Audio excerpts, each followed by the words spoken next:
बच्चों, आज हम रक्त के बारे में पूरी जानकारी लेंगे। माना कि शरीर संबंधी जानकारी विज्ञान में सिखाई जाती है, लेकिन रक्त संबंधी बहुत अच्छी जानकारी हमें इस पाठ से आसानी से दी गई है, जो बच्चों को ज़रूर समझ में आएगी। दिव्या अनिल की छोटी बहन है। यूँ तो वह शुरू से ही कमज़ोर है, लेकिन इधर कुछ दिनों से उसे हर समय थकान महसूस होती रहती है। मन किसी काम में नहीं लगता। भूख भी पहले से कम हो गई है। अस्पताल में उसे डॉक्टर ने देखा तो कहा, लगता है दिव्या के शरीर में रक्त की कमी हो गई है। जांच कराकर देखते हैं। अनिल की छोटी बहन का नाम दिव्या था। जैसे कि बच्चों, हम जानते हैं, पूरे दिन खेलने कूदने के बाद हमें थोड़ी सी थकान महसूस होती है, लेकिन दिव्या को हर समय हर काम करते वक्त थोड़ी बहुत थकान महसूस होती थी और किसी भी काम के लिए उसका मन तैयार न होता। भूख भी पहले से कम हो गई है। खाना भी उसे अच्छा नहीं लगता। ठीक तरह से उसका जो आहार है वह भी वह नहीं ले पाती थी। तो इस पर इलाज करने के लिए उसे डॉक्टर के पास लाया गया। डॉक्टर ने जब जांच की तो कहा कि इसकी लगता है इसके शरीर में खून की कमी हो गई है। अब ये कैसे बताया खून की कमी हो गई है? तो डॉक्टर ने जांच करके बताया, लेकिन उसके लिए पहले खून को जांचना होता है पैथोलॉजी लैब में। तो पैथोलॉजी में दूसरे दिन अनिल उसे ले गया। उन्होंने दिव्या को रक्त की जांच के लिए पास के एक कमरे में भेज दिया। वहां अनिल को अपनी ही जान पहचान की डॉक्टर दीदी दिखाई दी। एक पहचान वाली थी दीदी, डॉक्टर दीदी। तो डॉक्टर दीदी से बातचीत करने के बाद दीदी ने उन्हें रक्त संबंधी काफ़ी सारी जानकारी दी और शरीर में रक्त की कमी होने के कारण, पेट में कीड़े होने के कारण कौन से हो सकते हैं, इसके बारे में भी सविस्तर बहुत ही खुलासे से सब कुछ बता दिया। डॉक्टर दीदी ने कहा, कहो अनिल, कैसे आना हुआ? अनिल ने बताया कि डॉक्टर ने दिव्या को खून की जांच के लिए आपके पास भेजा है। इतना सुनते ही डॉक्टर दीदी ने दिव्या की उंगली से रक्त की कुछ बूंदें एक छोटी सी शीशी में डाल दी और स्लाइड पर लगा दी। स्लाइड एक कांच की पट्टी होती है जिसे सूक्ष्मदर्शी के नीचे रखा जाता है और उसमें फिर रक्त की जांच होती है। फिर अनिल से बोली, अनिल, तुम कल अस्पताल से रिपोर्ट ले जाना। रक्त की जांच के लिए कुछ समय लगता है। उसमें जो घटक है अलग अलग, उसको पूरी तरह से जांच कर उसकी संख्या लिखी जाती है। अगले दिन अस्पताल पहुंचकर अनिल ने डॉक्टर दीदी के कमरे के दरवाजे पर दस्तक दी। भीतर से आवाज़ आई, आ जाओ। अनिल ने कमरे में प्रवेश किया तो पाया डॉक्टर दीदी सूक्ष्मदर्शी द्वारा एक स्लाइड की जांच कर रही थी। डॉक्टर दीदी का काम ही था, पैथोलॉजी लैब में शायद वो काम करती होगी। तो सूक्ष्मदर्शी के नीचे स्लाइड रखकर उस पर स्लाइड पर कुछ खून की बूंदें थी, रक्त की बूंदें थी, उसको वो जांच रही थी। दीदी के इशारे से वो पास रखी एक कुर्सी पर बैठ गया। स्लाइड की जांच पूरी होने पर डॉक्टर दीदी ने साबुन से हाथ धोए और तौलिए से पोंछती हुई बोली, अनिल, दिव्या को एनीमिया है। अब एनीमिया का मतलब क्या है, किसे होता है, वो कारण क्या है उसके, उसे कम करने के लिए कौन सा आहार लेना है, ये सारी जानकारी दीदी ने अनिल और दिव्या को दी।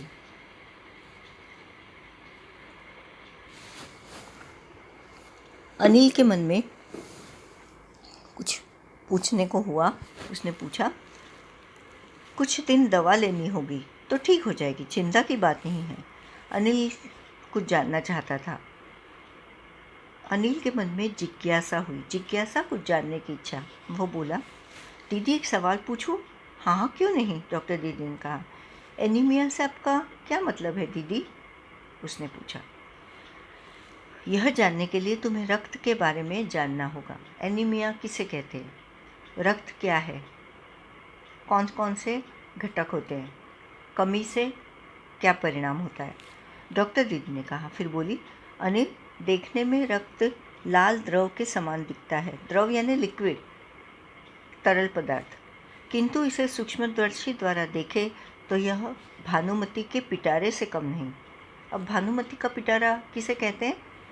एक वस्तु, बैग, जिसमें बहुत सारी विविध वस्तुएं भरी पड़ी हो, उसे भानुमति का पिटारा कहते हैं। रक्त देखने में तो एक बूंद के समान होता है, स्लाइड के नीचे ऑफकोर्स, लेकिन जब ठीक तरह से उसकी जांच की जाती है तो वह भानुमति के पिटारे से कम नहीं होता।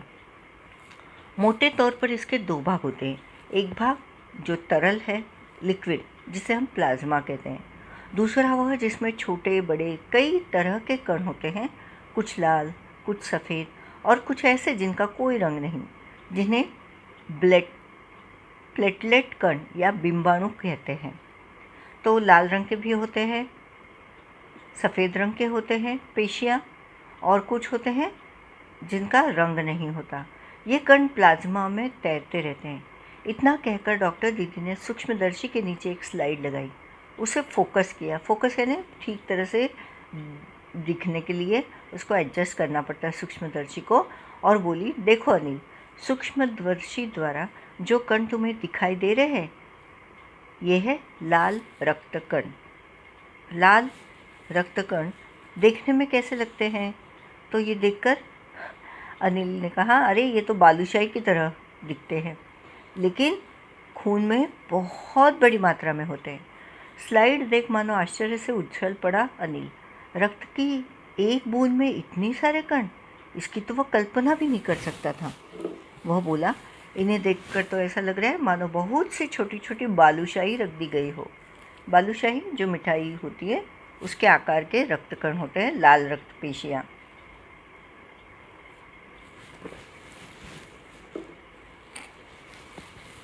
हाँ, दीदी बोली, लाल कण बनावट में बालूशाही की तरह ही होते हैं, गोल और दोनों तरफ अवतल, यानी बीच में दबे हुए। रक्त की एक बूंद में इनकी संख्या लाखों में होती है। इतनी बड़ी मात्रा में लाल रक्त कण होते हैं। यदि हम 1 मिलीमीटर रक्त लें तो उसमें हमें 40 से 55 लाख कण मिलेंगे। इनके कारण ही हमें रक्त लाल रंग का नज़र आता है। लाल रक्त पेशियाँ बहुत बड़ी संख्या में होती है, उसके तुलना में सफ़ेद रक्त पेशियाँ कम होती हैं। ये कण शरीर के लिए दिन रात काम करते हैं। सांस लेने पर साफ हवा से जो ऑक्सीजन तुम प्राप्त करते हो, उसे शरीर के हर हिस्से में पहुंचाने का काम इन कणों का ही है। रक्त शरीर के अंतिम हिस्से तक जाकर वापस आ जाता है, तो ये अपने साथ ऑक्सीजन की मात्रा ले जाता है और शरीर के विविध भागों को ऑक्सीजन पहुंचाने का काम, पेशियों को, सेल जिसे कहते हैं, ऑक्सीजन पहुंचाने का काम ये रक्तकण करते हैं। और शरीर से जमा हुआ दूसरा जो खून है अशुद्ध, वो अपने साथ ले आते हैं और वो फिर साफ़ हो जाता है। सांस लेने पर साफ़ हवा से जो ऑक्सीजन तुम प्राप्त करते हो, उसे शरीर के हर हिस्से में ये कण पहुंचाते हैं।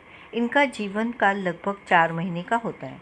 4 महीने के होते होते ये नष्ट हो जाते हैं, लेकिन एक साथ नहीं, धीरे धीरे, कुछ आज, कुछ कल, कुछ इससे अगले दिन, इस तरह से पुराने रक्तकण नष्ट होकर नए का निर्माण होता रहता है। पूरी तरह से नष्ट नहीं होते, और हर एक रक्तपेशी जो है, रक्तकण है, वो 4 महीने के भीतर कम ज़्यादा इधर उधर नष्ट हो जाती है। तब तक दूसरी पेशी तैयार हो जाती है। तब तो कुछ ही महीनों में ये खत्म हो जाते होंगे, अनिल ने कहा। यह सुनकर डॉक्टर दीदी मुस्कुरा उठी। बोली, नहीं, ऐसा नहीं होता। शरीर में हर समय नए कण बनते रहते हैं जो नष्ट कणों का स्थान लेते हैं। इस तरह से पुराने कण नष्ट हो जाते हैं, नए कण निर्माण हो जाते हैं। हड्डियों के बीच के भाग मज्जा में ऐसे बहुत से कारखाने होते हैं जो रक्त कणों के निर्माण कार्य में लगे रहते हैं। इनके लिए इन कारखानों को अभी कौन सा खाना देना चाहिए जिसके कारण ये ऑक्सीजन या लाल कण बना सके? तो प्रोटीन, लोह तत्व और विटामिन रूपी कच्चे माल की ज़रूरत होती है इन कणों के निर्माण के लिए। प्रोटीन दालों में मिलती है, लोह तत्व सब्जियों में, और बाकी सब नॉनवेज जिसे कहते हैं, मांस मच्छी, उसमें मिलती है। और विटामिन सब्जियों में मिलती है, हरी सब्जियों में, फलों में। यह पौष्टिक आहार लेते हो?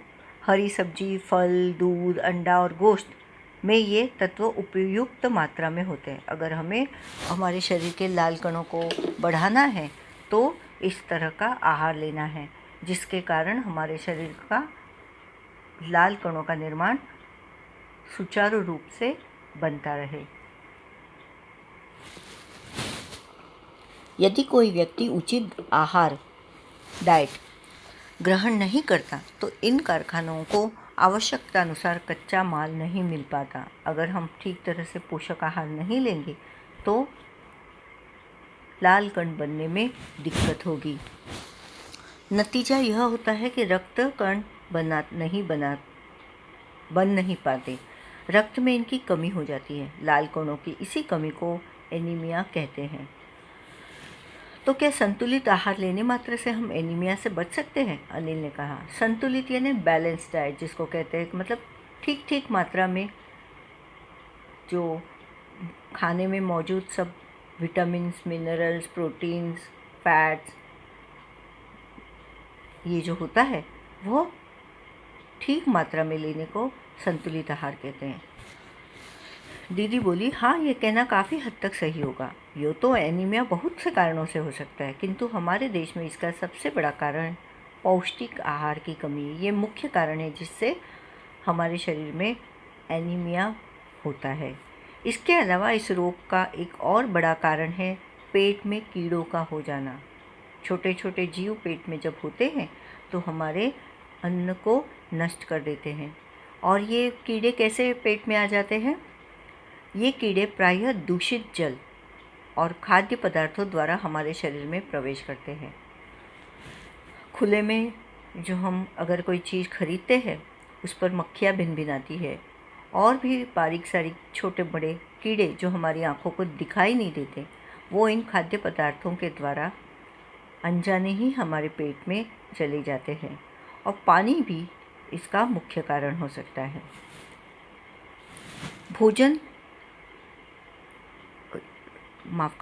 अतः इनसे बचने के लिए, इस तरह के कीड़े हमारे शरीर में प्रवेश ना करें, इसलिए यह आवश्यक है कि हम पूरी सफाई से बनाए गए खाद्य पदार्थ ही ग्रहण करें।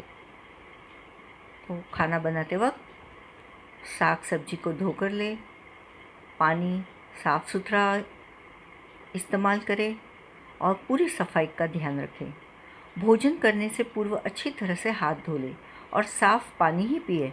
और हाँ, अनिल, एक किस्म के कीड़े भी हैं जिनके अंडे शरीर की ऊपरी सतह में पाए जाते हैं। जमीन की ऊपरी सतह में एक कीड़े होते हैं। इन अंडों से उत्पन्न लार्वे त्वचा के रास्ते शरीर में प्रवेश कर आंतों में अपना घर बना लेते हैं। तो सिर्फ खाना और पानी, मतलब आहार के द्वारा ही पेट में नहीं जाते ये कीड़े। तो कुछ कीड़े ऐसे भी होते हैं कि ज़मीन के ऊपरी सतह में रहते हैं, और हम कभी कभी क्या करते हैं, बिना चप्पल के, स्लीपर्स के यहाँ वहाँ घूमते हैं, तो ये शरीर में प्रवेश कर जाते हैं। इनसे बचने का सहज उपाय है कि शौच के लिए हम शौचालय का ही प्रयोग करें। गांव में कई जगह पर आज भी खुले में शौच के लिए चले जाते हैं, जो बहुत ही गलत है, पर्यावरण के लिए भी और उस व्यक्ति के अपने आरोग्य के लिए भी। तो दीदी ने कहा है कि शौचालय का प्रयोग करने से हम इस तरह के कीड़ों से बच सकते हैं जो त्वचा के द्वारा हमारे शरीर में प्रवेश करते हैं। और दूसरी कौन सी बात है? शौचालय का प्रयोग करना है और इधर उधर नंगे पैर न घूमें। दीदी, ये तो बहुत ही महत्वपूर्ण बात बताई आपने, अनिल बोला। वह पल भर सोच में डूबा, फिर बोला, आपने बताया था कि रक्त में सफ़ेद कण और बिंबाणु मतलब प्लेटलेट कण भी होते हैं, शरीर में उसका क्या काम है? दीदी बोली, सफ़ेद कण वास्तव में हमारे शरीर के वीर सिपाही है। सिपाही किसे कहा जाता है? जो युद्ध में लड़ते हैं, मुकाबला करते हैं। तो इन सफ़ेद कणों का हमारे शरीर में सिपाही की तरह कौन सा काम होता है? तो बच्चों, जब रोग के अणु शरीर पर धावा बोलने की कोशिश करते हैं तो सफ़ेद कण उनसे डटकर मुकाबला करते हैं और जहाँ तक संभव हो पाता है रोगाणुओं को भीतर घर नहीं करने देते, उनका मुकाबला करते रहते हैं, उन्हें शरीर से बाहर भगा देते हैं। बस संक्षेप में यूँ मान लो कि वे बहुत से रोगों से हमारी रक्षा करते हैं। तो सफ़ेद कणों को सिपाही भी कहा गया है, वीर सिपाही कहा गया है, क्योंकि शरीर पर होने वाले हमले से, रोगों के हमलों से ये हमें बचा लेते हैं और हमारी रक्षा करते हैं। और बिंबाणुओं का काम है, जैसे हमने रक्त कण का काम देखा, सफ़ेद कण का काम देखा, और जो बिंबाणु है उसका क्या काम है? बिंबाणुओं का काम है चोट लगने पर रक्त जमाव क्रिया में मदद करना। तो किस तरह से रक्त जमने में बिंबाणु कार्य करते हैं? तो देखिए, रक्त के तरल भाग प्लाज्मा में एक विशेष किस्म की प्रोटीन होती है जो वाहिका की कटी फटी दीवार में मकड़ी के जाले के समान एक जाला बुन देती है। प्लाज्मा में जो प्रोटीन होती है वो जब हमें चोट लगती है, घाव होता है, उसमें से खून बहता है, तो उसका मतलब क्या है कि हमारे रक्त वाहिका जो है, रक्तों को ले जाने वाली छोटी छोटी नलियाँ जो है उसमें छेद हो गया है, तो उसको भरने का काम ये बिंबाणु करते हैं। बिंबाणु में जो प्रोटीन होते हैं वो प्रोटीन एक जाली जैसा बना लेते हैं। बिंबाणु इस जाले से चिपक जाते हैं और इस तरह दीवार में आई दरार भर जाती है, जिससे रक्त बाहर निकलना बंद हो जाता है और हम कहते हैं कि खून तो बंद हो गया है। लेकिन कभी कभी क्या होता है, बहुत बड़ी मात्रा में खून बहता है। तो अनिल ने भी इसी तरह का सवाल पूछा। अनिल बोला, लेकिन दीदी, लेकिन घाव गहरा हो तब तो खून बहता ही चला जाता है। हाँ, ऐसे समय में उस व्यक्ति को जल्दी से डॉक्टर के पास ले जाना चाहिए।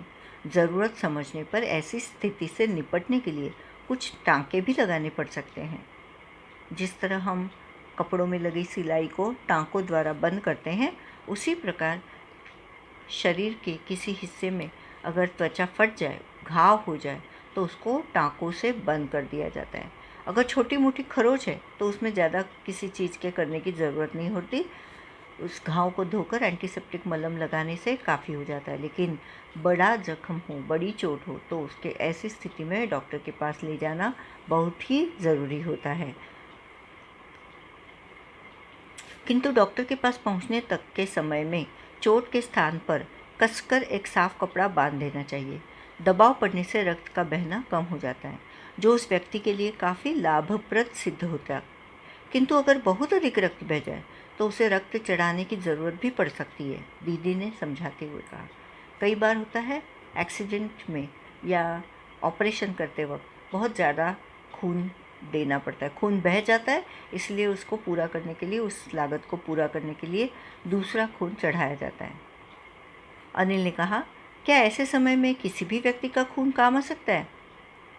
दीदी बोली, अनिल, हर किसी का रक्त एक सा नहीं होता। दिखने में भले वो इन्हीं 4 चीज़ों से बना हुआ हो, लाल रक्तकण, सफ़ेद रक्तकण, बिंबाणु और प्लाज्मा, लेकिन उसके अलग अलग वर्ग होते हैं।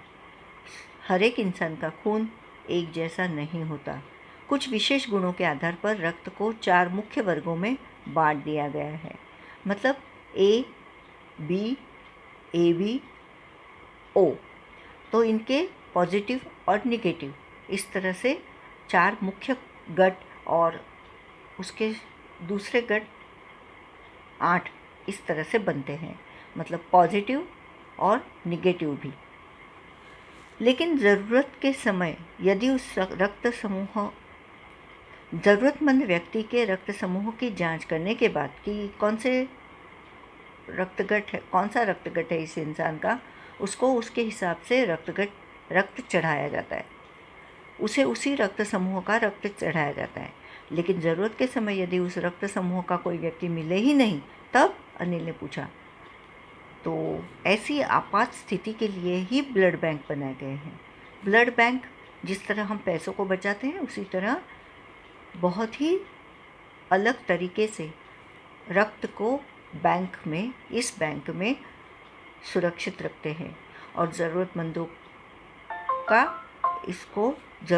को देकर इसका इस्तेमाल किया जाता है। तो इन्होंने कहा है कि इसीलिए इसे ब्लड बैंक कहते हैं। हर वक्त अपना रक्त तुरंत मिले ये ज़रूरी नहीं होता। प्रायः हर बड़े अस्पताल में इस तरह के बैंक होते हैं जहां सभी प्रकार के रक्त समूहों का रक्त तैयार रखा जाता है। और किंतु इस ब्लड बैंकों में रक्त का भंडार सुरक्षित रहे, इसके लिए यह आवश्यक है कि हम समय समय पर रक्तदान करते रहे। दीदी ने कहा, रक्तदान हर तंदुरुस्त इंसान को रक्तदान करना चाहिए। 18 साल के ऊपर का हर एक इंसान रक्तदान कर सकता है और उस रक्त को बहुत ही अच्छे तरीके से ब्लड बैंक में सुरक्षित रखा जाता है। जब कभी किसी का एक्सीडेंट हो, ऑपरेशन हो या किसी को ऐसे ही किसी अलग स्थिति में रक्त के किसी चीज़ की ज़रूरत हो, यानी सिर्फ प्लाज्मा की भी ज़रूरत हो, तब भी उसे इसमें से प्लाज्मा अलग करके इस्तेमाल में लाया जाता है। क्या मैं भी रक्तदान कर सकता हूँ? अनिल ने पूछा। नहीं, अभी तुम छोटे हो। 18 वर्ष से अधिक उम्र के स्वस्थ व्यक्ति ही रक्तदान कर सकते हैं। एक समय में उनसे लगभग 300 मिलीलीटर रक्त ही लिया जाता है। हम समझेंगे कि हमारे खून को ले जाने के बाद हमारे शरीर में खून की कमी होगी, तो वैसा नहीं होता। हमारे शरीर में फिर से खून बन जाता है। प्रायः यह समझा जाता है कि रक्तदान करने से कमज़ोरी हो जाएगी, किंतु यह विचार बिल्कुल निराधार है, बिल्कुल गलत है। ऐसा नहीं होता। हमारा शरीर इतना रक्त तो कुछ ही दिनों में बना लेता है। वैसे भी शरीर में लगभग 5 लीटर खून होता है। इनमें से यदि कुछ रक्त किसी ज़रूरतमंद व्यक्ति के लिए जीवन दान बन जाए तो इससे बड़ी बात क्या होगी। दीदी ने समझाया कि 18 साल के ऊपर के व्यक्ति को ही रक्तदान करना चाहिए और ऐसा सोचना गलत है कि रक्तदान करने से हम कमज़ोर हो जाएंगे क्योंकि हमारे शरीर से इतना रक्त ले लिया जाएगा। दीदी ने कहा 300 मिलीलीटर ही रक्त लिया जाता है और जैसे हम रक्त देते हैं कुछ ही दिनों में यह रक्त फिर से हमारा शरीर बना लेता है। फिर तो बड़ा होने पर मैं नियमित रूप से रक्तदान किया करूँगा, अनिल ने कहा। शाबाश अनिल, डॉक्टर दीदी ने अनिल की पीठ ठोकते हुए कहा। लेखक थे यतीश अग्रवाल जी। बच्चों, आपको काफ़ी रोचक लगी होगी। धन्यवाद। प्रश्न अभ्यास पाठ से रक्त के बहाव को रोकने के लिए क्या करना चाहिए। रक्त के बहाव को रोकने हेतु चोट के स्थान पर कसकर एक साफ कपड़ा बांध देना चाहिए। चोट पर दबाव पड़ने से रक्त का बहना कम हो जाता है। उसके बाद उस व्यक्ति को डॉक्टर के पास ले जाना चाहिए। खून को भानुमति का पिटारा क्यों कहा जाता है। भानुमति का पिटारा एक ऐसी उक्ति है जिसका अर्थ है भांति भांति की वस्तुएं। खून को भानुमति का पिटारा कहा गया है क्योंकि इसमें लाखों संख्या में रक्तकण मौजूद होते हैं। इसके अलावा सफ़ेद कण और कुछ रंगहीन कण भी होते हैं। तरल भाग होता है जिसे प्लाज्मा कण कहते हैं। रंगहीन कण प्लाज्मा में तैरते हैं। इन्हीं के कारण इसे भानुमति का पिटारा कहते हैं। एनीमिया से बचने के लिए तीसरा सवाल, एनीमिया से बचने के लिए हमें क्या क्या खाना चाहिए। एनीमिया से बचने के लिए हमें पौष्टिक आहार लेना है। हरी सब्जियां, फल, दूध, अंडे, गोश्त खाना चाहिए ताकि शरीर को प्रोटीन, लोह तत्व और विटामिन मिलते रहे, जिससे हमारे शरीर में रक्त की कमी ना हो। पेट में कीड़े क्यों हो जाते हैं, इनसे कैसे बचा जा सकता है। दूषित जल और खाद्य पदार्थों द्वारा ये कीड़े शरीर में प्रवेश करते हैं।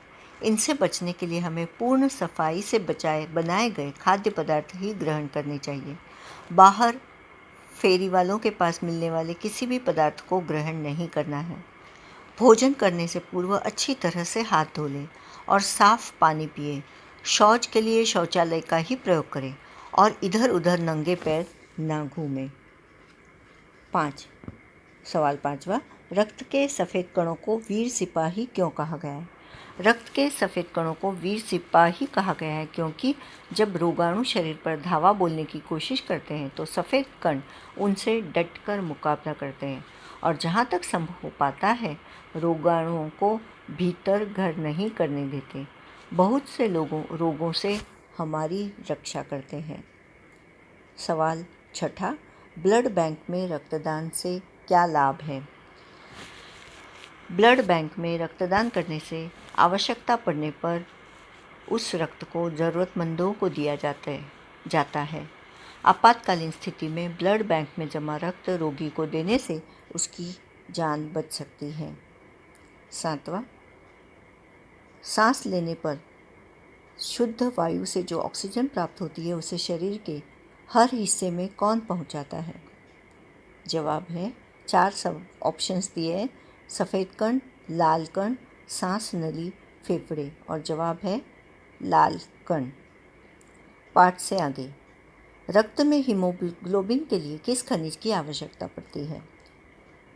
4 ऑप्शन दिए हैं, जस्ता, शीशा, लोहा, प्लेटिनम, और जवाब है लोहा। दूसरा सवाल, बिंबाणु यानी प्लेटलेट कण की कमी किस बीमारी में हो जाती है? और 4 ऑप्शन दिए हैं, टाइफाइड, मलेरिया, डेंगू, फाइलेरिया, और जवाब है प्लेटलेट यानी बिंबाणु की कमी डेंगू में पाई जाती है। भाषा की बात, 4 महीने के होते होते ये नष्ट हो जाते हैं। इस वाक्य को ध्यान से पढ़िए। इस वाक्य में होते होते के प्रयोग से यह बताया गया है कि 4 महीने से पूर्व ही ये नष्ट हो जाते हैं। इस तरह के 5 वाक्य बनाइए जिनमें इन शब्दों का प्रयोग हो। और सवाल है दिया है बनते बनते। जवाब, सीता के लिए नौकरी की बात बनते बनते सीता के नौकरी की बात बनते बनते बिगड़ गई। पहुँचते पहुँचते दिल्ली पहुँचते पहुँचते हम पूरी तरह थक गए। लेते लेते तरकारी लेते लेते माँ दूर तक निकल गई। करते करते दिवाली की सफाई करते करते मैं थक गया। इन प्रयोगों को पढ़िए। सड़क के किनारे किनारे पेड़ लगे हैं, आज दूर दूर तक वर्षा होगी। इन वाक्यों में होते होते की तरह किनारे किनारे और दूर दूर शब्द दोहराए गए हैं, पर हर वाक्य में अर्थ भिन्न है। किनारे किनारे का अर्थ है किनारे से लगा हुआ और दूर दूर का बहुत दूर तक। आप भी निम्नलिखित शब्दों का प्रयोग करते हुए वाक्य बनाइए और उनके अर्थ लिखिए। अब शब्द है ठीक ठीक। मेरे हिसाब से यह स्कूटर ठीक ठीक काम करती है। दूसरा है घड़ी घड़ी। चाची घड़ी घड़ी पैसों की ही मांग करती रहती है। कहीं कहीं छुट्टी के कारण मंडी में कहीं कहीं भीड़ नजर आई। घर घर घर घर त्योहार के लिए सजावट की जा रही है। क्या क्या, तुम्हें मैं क्या क्या बताऊँ, मुझे कितना काम था। दूसरा सवाल, इस पाठ में दिए गए मुहावरों और कहावतों को पढ़िए और वाक्यों में प्रयोग कीजिए। भानुमति का पिटारा। मेरी दादी जी की अलमारी मानो भानुमति का पिटारा है। दस्तक देना। पाठशाला से भूखे लौटे बच्चों ने दरवाजे पर दस्तक देना शुरू किया। धावा बोलना। लुटेरों ने साहूकार की हवेली पर धावा बोल दिया। घर करना। छोटे बच्चे की करुण कहानी ने मेरे दिल में घर कर लिया। पीठ ठोकना। परीक्षा में अव्वल आने पर माता पिता ने राजू की पीठ ठोकी। कुछ करने को। अपने परिवार के 18 वर्ष से 50 वर्ष तक की आयु वाले सभी स्वस्थ सदस्यों को रक्तदान के लिए प्रेरित कीजिए और समय आने पर स्वयं भी रक्तदान करने का संकल्प लीजिए। दूसरा है शरीर रचना का चित्र देखकर उसमें रक्त संचार क्रिया को ठीक ठीक समझिए। ये दोनों सवाल बच्चे खुद कर लेंगे। और कुछ सवाल पूछे हैं। तीसरा सवाल, नीचे दिए गए प्रश्नों के बारे में जानकारी एकत्र कीजिए। ब्लू बेबी क्या है? नवजात शिशु का हृदय कमज़ोर हो तो उसे पर्याप्त रूप से ऑक्सीजन नहीं मिल पाता।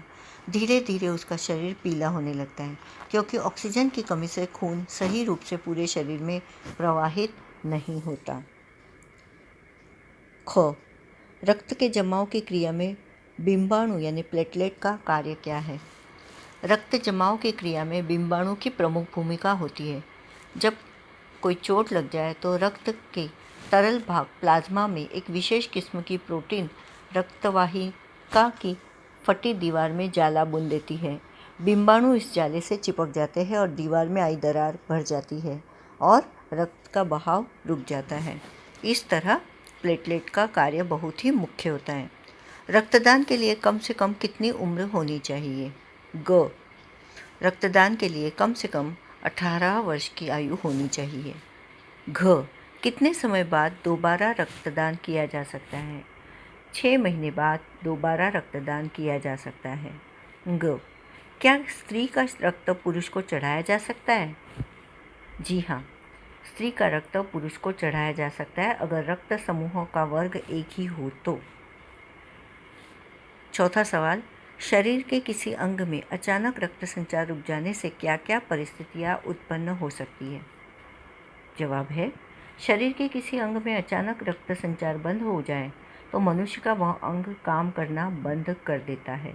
कई बार इतनी गंभीर समस्या हो जाती है कि जिस स्थान में रक्त संचार नहीं होता वहाँ खून में जहर फैल जाता है। उस शरीर के अंग को तब काटने की नौबत तक आ जाती है। धन्यवाद।